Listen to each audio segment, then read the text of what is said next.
यार दोस्तों, हम फिर से लेकर आ चुके हैं आप लोगों के लिए शाम की सभी ताज़ा और बड़ी खबरें।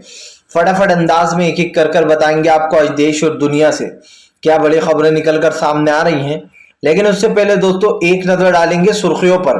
प्रधानमंत्री नरेंद्र मोदी के ऊपर गरजे राहुल गांधी, बोले देश में भाईचारे को खत्म कर कर बेरोजगारी और गरीबी और नफरत को फैलाया जा रहा है। इसके बारे में आपको बताएंगे।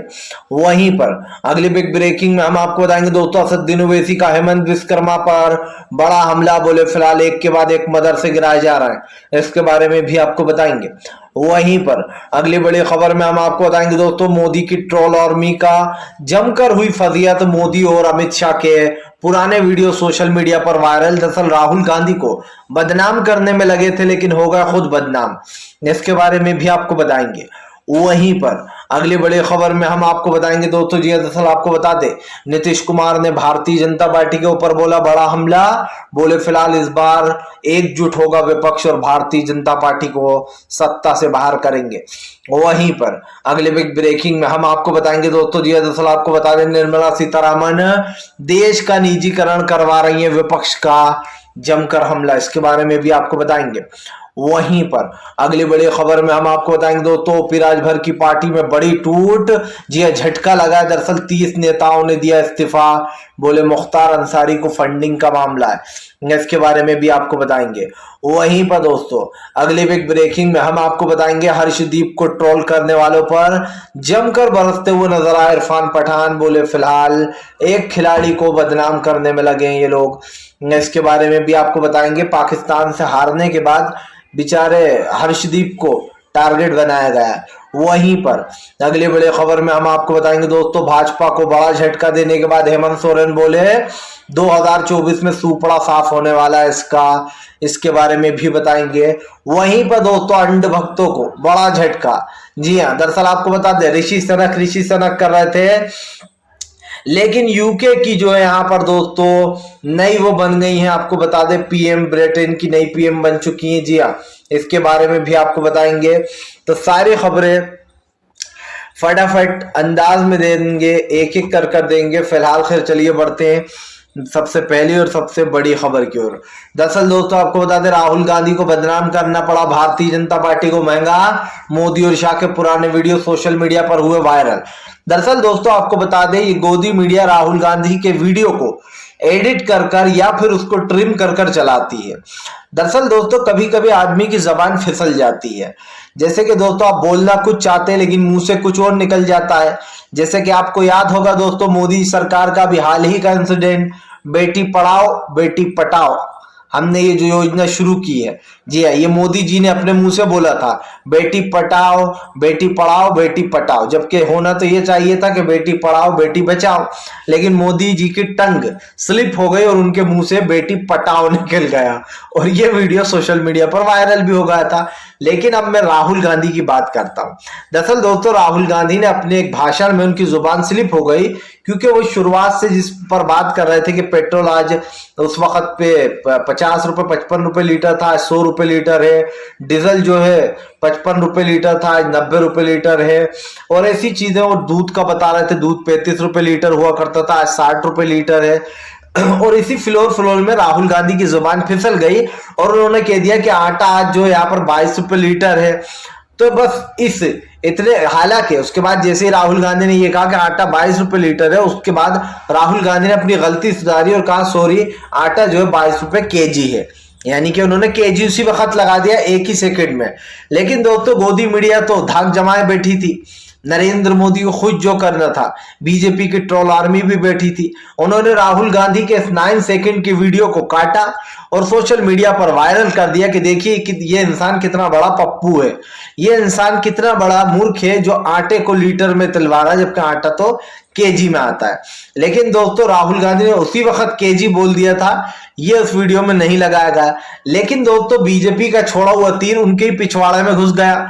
लोगों ने दोस्तों, खास करके कांग्रेस ने, गृह मंत्री अमित शाह और नरेंद्र मोदी के पुराने वीडियो का पूरा कोलाज बनाकर वायरल करना शुरू कर दिया, जिसमें नरेंद्र मोदी कह रहा है बेटी पढ़ाओ बेटी पटाओ। जिसमें एक वीडियो में नरेंद्र मोदी कह रहा है कि हमारे देश की आबादी दोस्तों 600 करोड़ है।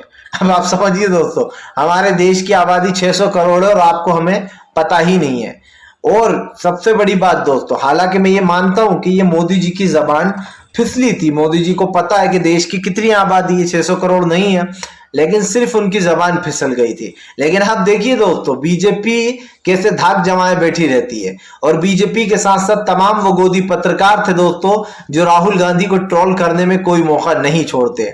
सबसे पहले नविका कुमार ने इस ट्वीट को किया, अर्नव के चैनल ने, जितनी भी गोदी पत्रकार थे वो एक के बाद एक ट्वीट करने लगे। लेकिन जैसे ही नरेंद्र मोदी का बेटी पढ़ाओ बेटी बचाओ वीडियो कांग्रेस ने वायरल किया, जैसे ही नरेंद्र मोदी का 600 करोड़ की आबादी वाले वीडियो वायरल हुए, गृह मंत्री अमित शाह जिन्होंने 12वीं के बाद डायरेक्ट दोस्तों इंटर करा दिया था, उनका वो जो अनपढ़ता वाला वीडियो था वो भी वायरल कर दिया गया। तो जितने भी पत्रकार थे वो राहुल गांधी का ट्वीट करा हुआ वीडियो डिलीट कर कर भाग निकले। ऐसे कहते हैं दोस्तों कि कभी कभी दूसरे को खड्डे में गिराने पे खुद ही गिर जाते हैं। चलिए बढ़ते हैं एक और अगली बिग ब्रेकिंग की तरफ। बता दोस्तों अगली जो बड़ी खबर निकल कर आ रही है, असदुद्दीन ओवैसी का बीजेपी के ऊपर बड़ा हमला। बोले भारतीय जनता पार्टी जानबूझकर देश में मदरसों को कर रही है टारगेट, 2024 के लिए बनाया जा रहा है प्लान। दरअसल दोस्तों आपको बता दें, इस वक्त असम में एक के बाद एक मदरसों को गिराया जा रहा है, ये कहकर कि ये मदरसे आतंकवाद से जुड़े हुए हैं, जिसको लेकर ओवैसी ने जमकर हमला बोल दिया है। असदुद्दीन ओवैसी ने भारतीय जनता पार्टी पर हमला बोलते हुए कहा कि जानबूझकर मदरसों को टारगेट किया जा रहा है और मदरसों को निशाना बनाकर एक एक कर उन मदरसों को दोस्तों गिराया जा रहा है। इसी को लेकर हेमंत विश्वकर्मा ने भी दोस्तों एक बयान दे दिया था, अभी हाल ही में दिया है। उनका कहना है मदरसे गिराए जाएंगे जो आतंकवाद से जुड़े हुए हैं। अब आप समझिए दोस्तों, सारे मदरसे गिराएंगे, सीधा बोल रहा है हेमंत विश्वकर्मा, जिसके बाद हंगामा मच गया। ओवैसी ने साफ कर दिया कि फिलहाल 2024 के लिए लोग मदरसों को अपना निशाना बनाने में जुटे हैं। लेकिन दोस्तों जाहिर सी बात है कि मदरसों में बच्चों को पढ़ाई कराई जाती है, तालीम दी जाती है, लेकिन बीजेपी वाले मदरसों को एक गलत तरीके से प्रेजेंट कर रहे हैं और दोस्तों मदरसों को एक कह सकते हैं कि गलत उसमें बताया जा रहा है कि भाई यहाँ पर आतंकवाद की ट्रेनिंग दी जा रही है लोगों को, गलत सलत। जबकि दोस्तों अगर आपकी कोई चीज याद रखिए, किसी भी चीज में किसी भी फील्ड में कोई अगर आतंकवाद से जुड़ा हुआ होता है तो इसका ये मतलब तो नहीं है कि आप उस स्कूल को तोड़ दोगे। अगर किसी स्कूल से कोई आतंकवादी जुड़ा निकला या फिर बीजेपी के उससे कोई आतंकवादी निकला दोस्तों जुड़ा हुआ, तो क्या आप बीजेपी के सारे कार्यालय तोड़ दोगे? आप समझिए, ये सारी जो बातें दोस्तों ये समझने वाली हैं। अभी बीजेपी के कई नेता दोस्तों इनकी पार्टी से जिन्होंने कन्हैया का गला रेत कर मार दिया था, वो बीजेपी के नेता निकले दोस्तों। तो क्या अब हम बीजेपी का कार्यालय तोड़ देना चाहिए क्या हमें? अभी कश्मीर में 2 पकड़े गए थे आतंकवादी, लश्कर आपको पता होगा, वो भी बीजेपी का नेता निकला। तो क्या दोस्तों बीजेपी की सारी पार्टियां कार्यालय तोड़ देना चाहिए? यानी कि दोस्तों अगर मदरसे से कोई निकल जाए तो मदरसा गिरा दो, लेकिन अगर बीजेपी से कोई निकल जाए तो बीजेपी पार्टी को मत तोड़ो, ना ही इनका कार्यालय गिराओ, फिर तो कार्यालय भी गिरा देना चाहिए। और ये साफ दिखाई दे रहा है दोस्तों कि फिलहाल भारतीय जनता पार्टी जानबूझकर मदरसों को टारगेट कर रही है। ये 2024 के लिए एक बहुत ही आसान सी कड़ी है कि मदरसों को टारगेट बनाओ। ओवैसी ने तो इसको मिनी एनआरसी तक कह दिया है कि ये मिनी एनआरसी है। सिंपल सी बात यह है दोस्तों कि बीजेपी का भी एक और नया टुंडा भी आपने सुना होगा कि वोटर आईडी से जो है यहाँ पर वोटर आईडी से आधार कार्ड को लिंक किया जा रहा है। क्यों दोस्तों? ताकि बीजेपी पता लगा सके कितने वोटर जो है वो कांग्रेस को वोट देते हैं और कितने वोटर हमें वोट देते हैं, ताकि कांग्रेस को खत्म करने के लिए दोस्तों बीजेपी ये चाल चल रही है ताकि उन लोगों को हटाया जा सके। और ये बहुत ही शातिरनेस के साथ किया जा रहा है। हालांकि रणदीप सुरजेवाला ने इसके अकॉर्डिंग एक याचिका डाली है कि इससे लोगों की प्राइवेसी भंग होगी। चलिए बढ़ते हैं एक और अगली बिग ब्रेकिंग की तरफ। बता दोस्तों अगली जो बड़ी खबर निकल कर आ रही है, आपको बता दोस्तों अंड भक्तों को लगा बड़ा झटका। जी हाँ दोस्तों, आपको बता दें ऋषि सनक बोल रहे थे, लेकिन ब्रिटेन की नई पीएम जो है दोस्तों, यूके की नई पीएम बनी है लीज़ा ट्रस। जी हाँ, दरअसल दोस्तों पूरी गोदी मीडिया और अंधभक्त ये कहे जा रहे थे कि ऋषि सनक जो है वो बनेगा यूके का नया प्रधानमंत्री। देखिए ये ऋषि सनक कौन है, कैसे हमारे भारत का नाम रोशन करेंगे। लेकिन हो गया दोस्तों इनके साथ कुछ उल्टा। जी हाँ, ऋषि सनक तो दोस्तों बुरी तरीके से हारा और ब्रिटेन की पीएम बन गई दोस्तों लीज़ ट्रस। लीज़ ट्रस ने दोस्तों पीएम बनते ही वहां का कार्यभार संभाल लिया है। आपको बताता चलूं कि यहाँ पर ऋषि सनक को लेकर गोदी मीडिया लगातार बड़ी बड़ी बातें करती थी, हमारा नाम हो रहा है रोशन, ऐसे बनेंगे ऋषि सनक। काफी दिनों तक इनका ये बेवकूफी वाला खेल चलता रहा, जबकि दोस्तों मुझे आखिरी तक पता था कि ऋषि सनक को समर्थन मिलने वाला है ही नहीं। वहां के लोग दोस्तों आप समझिए इतना समर्थन ऋषि सनक को कहां से दे देंगे ब्रिटेन के लोग। वो तो एक ब्रिटेन के ही वो पीएम चुनेंगे ना, जाहिर सी बात है। जैसे अगर हमारे देश का पीएम है दोस्तों, हमारे देश के पीएम के सामने कोई बाहर देश का खड़ा होगा तो जाहिर सी बात है लोग उसको नहीं चुनेंगे। और इसीलिए अंधभक्तों को बड़ा झटका लग गया कि ऋषि सनक करते करते वहां पर लीज़ ट्रस जो है वहां की पीएम बन गई। इससे पहले दोस्तों कौन था वहां का पीएम, ये आपको अच्छे से पता होगा, अभी भारत आए थे। जी हाँ, और भारत आकर बुलडोजर पर सवार हो गए थे। जब उन दिनों बुलडोजर वहां चल रहा था दिल्ली के दोस्तों, दिल्ली में चल रहा था और बेचारे गरीब लोगों के घर गिराए जा रहे थे। उस वक्त ही जो है मोदी सरकार के काफी करीबी माने जाने वाले जो पीएम थे, अब उनका नाम तो आपको पता ही है दोस्तों, उन्होंने बड़े ही जोर शोर से आकर दोस्तों जो है यहाँ पर प्रचार किया था बुलडोजर का। बुलडोजर की कार्रवाई के ऊपर उनको चढ़ा दिया गया था और पूरी गोदी मीडिया जो है यहाँ पर तमाशा देख रही थी। लेकिन हुआ कुछ उल्टा ही, कुछ दिन में ही भारत की बद्दुआ लग गई, लगता है भारत के लोगों की, उन गरीबों की। तो जो है यहाँ पर जॉनसन बुरी तरीके से दोस्तों आप समझिए पीएम के पद से तो हटे ही बोरिस जॉनसन, लेकिन उनको लोगों ने जमकर लताड़ भी लगाई कि और आओ भारत बोरिस जॉनसन, और चढ़ो मोदी सरकार के बुलडोजर पर, इसका प्रचार करो।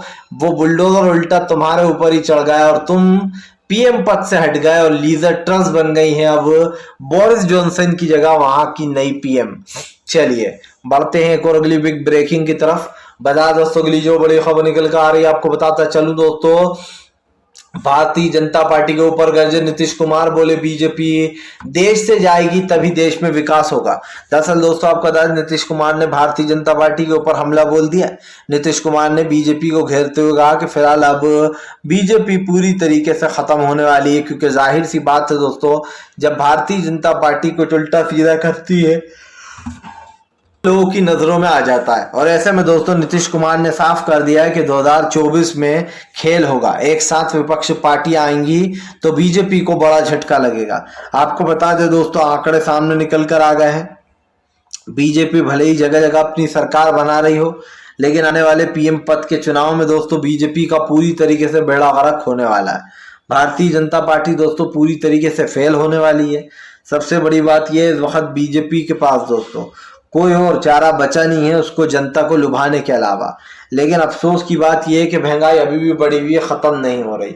महंगाई कम होगी लेकिन कब होगी दोस्तों, जब बिल्कुल लोकसभा चुनाव में 1-2 महीने बचेंगे और उसके 1-2 महीने पहले आपको बेवकूफ बनाने के लिए कुछ चीजों के दाम कम कर दिए जाएंगे, ताकि दोस्तों आप उन चीजों पर ध्यान रख सको और आपको पता चल सके कि आप हाँ भैया ये हो रहा है। और दोस्तों यकीन मानिए भारतीय जनता पार्टी बड़ी ही चालाकी से ये सारा का सारा जो है यहाँ पर गेम करती है, लेकिन इनका गेम तब ओवर हो जाएगा जब बीजेपी को दोस्तों एक बड़ा झटका लगेगा। और ये कहना गलत नहीं होगा कि भारतीय जनता पार्टी जितनी जल्दी हो अपनी गलती सुधार ले, वरना दोस्तों देश गलती सुधारने में देर नहीं करता है, सत्ता से उठाकर फेंकने में इस देश की जनता देर नहीं करती है। इसीलिए नीतीश कुमार जी के इस बयान के ऊपर मैं यही कहना चाहूंगा कि 2024 में सरकार का जाना निश्चित हो चुका है, क्योंकि अब बीजेपी को कोई पसंद नहीं कर रहा है। चलिए बढ़ते हैं एक और अगली बिग ब्रेकिंग की तरफ। बता दोस्तों अंधभक्तों का नया खेल, हर्षदीप को बताया खालिस्तानी तो नोटिस कर दिया गया अंधभक्तों के खिलाफ जारी। दरअसल दोस्तों इंडिया पाकिस्तान मैच में कल पाकिस्तान की जीत हो गई थी। पाकिस्तान की जीत के बाद दोस्तों कुछ अंधभक्तों ने दोस्तों बेचारा हर्षदीप जो है उसके ऊपर आरोप लगा दिया कि ये जो है खालिस्तानी है। आपको पता हो दोस्तों, इससे पहले जो है यहाँ पर कई मोहम्मद शमी जो है, उस बार जब विराट सिंह कैप्टन थे, जब मोहम्मद शमी जब हारी थी भारत, तो मोहम्मद शमी को टारगेट किया गया था कि ये पाकिस्तानी है, इसकी वजह से हारे, इस जिहादी की वजह से। अब दोस्तों किस और इनके साथ साथ उन्हें भी ट्रोल किया गया था, शमी के साथ साथ दोस्तों विराट कोहली को। लेकिन अब दोस्तों इन्होंने हर्षदीप को खालिस्तानी बता डाला। अब आप समझिए, देखिए दोस्तों, सबसे पहले हमें खेल में एक चीज जरूर सिखाई जाती है कि खेल को खेल की तरह खेलना चाहिए, कभी भी इसको सीरियस नहीं लेना चाहिए। क्योंकि दोस्तों कुछ लोग होते हैं कि हार जीत को सीरियस ले लेते हैं और वो कुछ उल्टा सीधा कर बैठते हैं। इसीलिए हमें बचपन से सिखाया जाता है कि खेल को खेल की तरह ही लेना चाहिए, सीरियस नहीं होना चाहिए। और यह है दोस्तों कि खेल में हार जीत तो लगी रहती है, कभी सामने वाली टीम जीतती है, कभी हम जीतते हैं दोस्तों, कभी कोई और जीत जाता है। तो यही इसी का नाम खेल है दोस्तों। लेकिन दोस्तों अंधभक्तों को तो एक मौका चाहिए होता है। ये ट्रोल आर्मी तो बैठी ही रहती है सोशल मीडिया पर कि एक आध मुद्दा मिल जाए तो थोड़े बहुत पैसे कमा ले हम। बस हर्षदीप से कैच क्या छूट गया दोस्तों, बहुत ही इजी कैच था, हर्षदीप से छूट गया। कभी कभी गलती हो जाती है इंसान से, लेकिन दोस्तों अंधभक्तों ने हर्षदीप को निशाना बना लिया और जो है उसको ट्रोल करना शुरू कर दिया, ये कहना शुरू कर दिया कि भैया ये तो खालिस्तानी है, इसकी वजह से ही हमारी इंडिया टीम हारी है। तो दोस्तों आप समझिए, ऐसी गलतियां हर एक से हुई हैं, सचिन तेंदुलकर से लेकर तो दोस्तों इरफान पठान तक, छोटे से बड़ा खिलाड़ी भी था जो भी दोस्तों टीम में, उन सब से गलतियां होती हैं। और दोस्तों खेल इसी का नाम है। हमने भी क्रिकेट खेला, क्रिकेट खेलते हैं अभी भी कभी कभी, तो दोस्तों कई बार हमसे कैच छूट जाता है। तो क्या इसका ये मतलब तो नहीं है, हालांकि आप और हम अलग क्रिकेट की बात कर रहे हैं, देश के लिए नहीं खेलते, लेकिन दोस्तों मैं सिर्फ एक मुहावरा दे रहा हूं कि भाई खेल खेल होता है। कई बार दोस्तों दिग्गज से दिग्गज खिलाड़ी जीरो पर आउट हो जाता है, कई बार सचिन तेंदुलकर जीरो पर आउट हुए हैं, महेंद्र सिंह धोनी जीरो पर आउट हुए हैं, अजहरुद्दीन जीरो पर आउट हुए हैं। तो ये कहना गलत नहीं होगा कि भाई खेल में भी दोस्तों ये लोग हिंदू मुसलमान सिख ईसाई ये सारी चीजें लाने लगे हैं, और ये सब कुछ बीजेपी के व्हाट्सएप यूनिवर्सिटी का ज्ञान है जो ये लोग लेकर दोस्तों निकल पड़ते हैं। चलिए बढ़ते हैं एक और अगली बिग ब्रेकिंग की तरफ। बता दोस्तों अगली जो बड़ी खबर निकल कर आ रही है, हेमंत सोरेन ने बीजेपी को दिया बड़ा झटका, बोले 2024 में करेंगे बीजेपी की विदाई। दरअसल हेमंत सोरेन का कहना है कि भाजपा डरी हुई है। इनका एक सर्वे निकलकर सामने आ गया है जिसमें इन्हें पता चल गया है कि 2024 में इनका सूपड़ा साफ होने जा रहा है। आपको बताता चलूं दोस्तों, बीजेपी पूरी कोशिश करती है अपनी सरकार बचाने की, लेकिन दरअसल भारतीय जनता पार्टी दोस्तों ऊपर से नीचे तक करप्शन में डूब चुकी है, और अब हेमंत सोरेन ने भारतीय जनता पार्टी को घेर लिया है। आपको बता दूं दोस्तों, अब हेमंत सोरेन सरकार सुरक्षित हो चुकी है। अब अगले 6 महीने तक सोरेन सरकार को कोई छेड़ भी नहीं सकता है, ना ही जो है दोस्तों उनकी सरकार को कोई गिरा सकता है। सबसे बड़ी बात यह दोस्तों, सोरेन ने ना सिर्फ विश्वास मत जीता, बल्कि दोस्तों बीजेपी को यह बता दिया कि हर जगह पैसा नहीं चलता, हर जगह सीबीआई ईडी नहीं चलती। कभी कभी ईडी सीबीआई और पैसे पर दोस्तों आम जनता भारी पड़ जाती है, या फिर सच्चे पार्टी के कार्यकर्ता भारी पड़ जाते हैं। बीजेपी पूरी कोशिश करती है दोस्तों जगह जगह के वो सरकारें गिरा दे, लेकिन अफसोस की बात यह है कि भारतीय जनता पार्टी दोस्तों अपनी उनकी सदस्यता खतरे में डाल देती है जो लोग पैसा लेकर दल बदल करते हैं। आपने देखा अभी 3 जो कांग्रेस के नेता वहीं पर हेमंत सोरेन की पार्टी गिराने की कोशिश कर रहे थे, जिनके पास से कैश बरामद हुआ था पश्चिम बंगाल में, उनकी सदस्यता रद्द हो चुकी है बेसिकली, एक तरीके देखा जाए तो। फिलहाल ये बात साफ हो गई कि अब सोरेन को 6 महीने तक तो कोई नहीं छेड़ सकता है, उसके बाद फिर देखेंगे। चलिए बढ़ते हैं एक और अगली बिग ब्रेकिंग की तरफ। बता दोस्तों अगली जो बड़ी खबर निकल कर आ रही है, आपको बता दें दोस्तों, निर्मला सीतारामन पर कांग्रेस ने बोला बड़ा हमला। बोले निर्मला सीतारामन देश में दोस्तों आप समझिए निजीकरण को सही ठहरा रही है। दरअसल दोस्तों आज हर चीज का निजीकरण किया जा रहा है, एक एक चीज को उठाकर बेचा जा रहा है। रेलवे स्टेशन बिक चुके हैं, हवाई अड्डे बिक चुके हैं, रोडवेज बिक चुके हैं, बस अड्डे बिक चुके हैं दोस्तों, बिजली बिक चुकी है, LIC बिक चुकी है। बैंकों के लगातार निजीकरण हो रहा है क्योंकि बैंकों की हालत गंभीर है, और इसीलिए अब भाजपा पर हमलावर हो गई कांग्रेस। फिलहाल हमारा वीडियो अच्छा लगे तो लाइक करें, चैनल पर पहली बार आए तो सब्सक्राइब जरूर करिएगा। इस तरीके की वीडियो